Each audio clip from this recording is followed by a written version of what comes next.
Hi, I'm Lara and this is Maple, and we live full-time in this long wheelbase VW Crafter. It has officially been 6 months since we've lived in this van, so I thought it was about time that we broke down the pros and cons of van life and what it's taught us and if it's really worth it. Now, you've probably seen thousands of van lifers all promoting this amazing lifestyle, and although it is amazing, there are definitely some cons.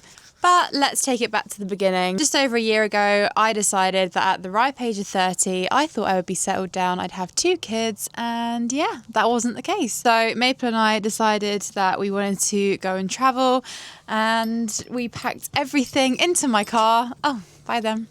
And we drove off into Europe in my car with all of my belongings. We drove all the way through France, through Italy, through Slovenia, down the Croatian coast, through Montenegro, Albania, all the way down to Greece. We spent a month in Lefkada because we could not leave. And then we came all the way back. And we naturally decided that travelling was something that we wanted to do full time. When we got back to the UK, we decided to rent a camper van, which we basically travelled the whole way around Wales in, the Gower Peninsula, up the Pembrokeshire coast, and then all the way to Snowdonia. And from that, we decided, van life is something that we definitely think we're going to do. After searching high and low for a van that matched our requirements, we stumbled across this one. So as I said, it is a VW long wheelbase crafter. It is a 2021 model. It had been professionally converted and they had only basically done one trip in the van when we bought it. I wanted to make sure that the van had a full bathroom, so I have a full shower with sliding door, and also that has a compost loo as well. These were a really big requirement of mine because we wanted to be as off-grid as possible. As well as a really good bathroom, it has got a big double bed that folds down and also folds out of the way when we're not using it. An amazing electrical setup, which means that we can stay off-grid for a long time. A big 90-litre water fresh tank as well, so it's got plenty of water because it's just me and Maple. And yeah, we have now lived in it for 6 months. So what have we learned since we started van life? We had a bit of a baptism of fire when we originally bought the van. We had a multitude of issues, including the van needed rewiring, both the skylights were leaking, there was an issue at the front with the... there was an issue with the steering, there was an issue with the rear axle, the list goes on.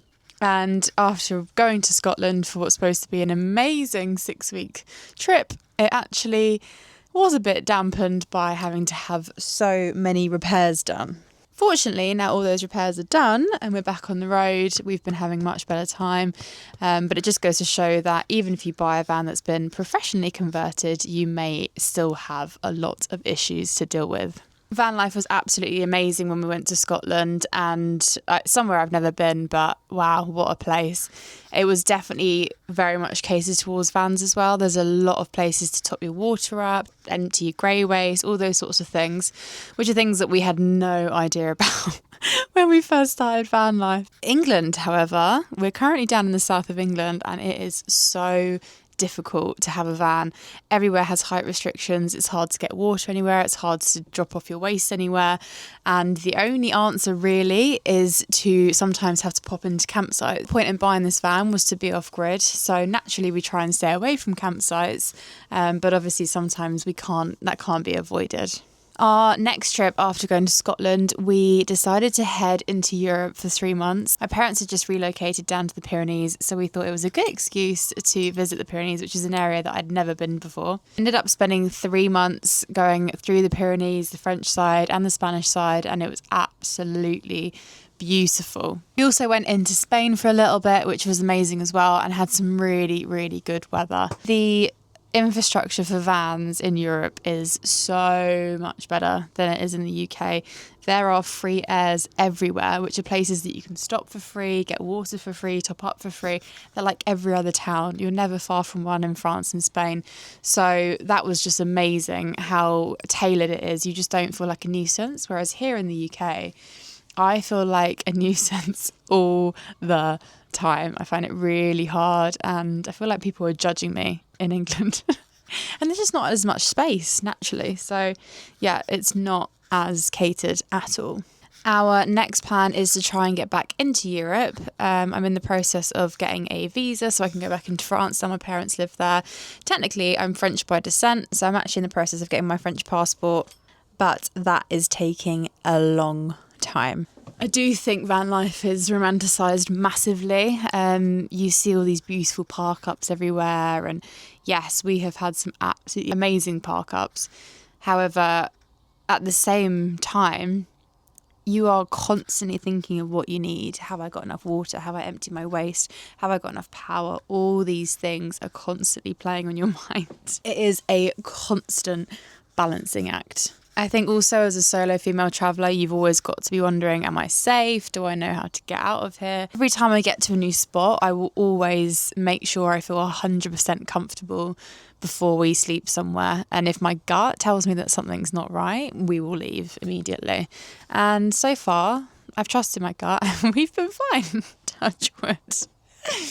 I do think you have to be quite confident to do this on your own, and I think especially driving some of the mountain roads and stuff and narrow passages and all those sorts of things, I think if you're thinking of van life, make sure you're a confident driver, because driving a 7 metre long, 3.5 tonne, 2.6 metre tall van around down some of the roads in, say, the mountains in the Pyrenees on the wrong side of the road or the right side of the road can be quite scary. So make sure that you are definitely a confident driver. I think moving forward, our next plan is to try and get back down towards Greece and do the same kind of travel that we did before in the car, but with the van. I'd love to go back and do the Croatian coast again, but in the van, and I'd love to get back to Greece. Obviously we're limited at the moment with the 90 days because of the Schengen rules, but hopefully when I have my passport that will be different. I will probably do a video with a full van tour. There's a couple of things that I want to change in the interim, but I definitely will do a full van tour. And I think I'll do a video just on costings as well. But if there's anything else that you guys want to know about solo female van life, please let us know in the comments. And yeah, this is our first YouTube video, so we have a lot to learn.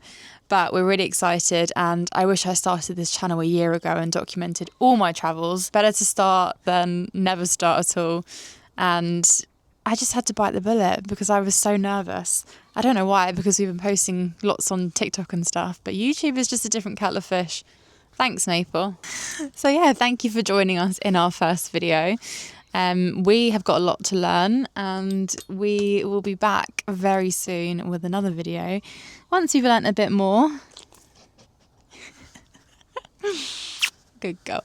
And yeah, if you would like to follow along, please do subscribe so we can get this channel off the ground, and we're so excited to share our adventures with you.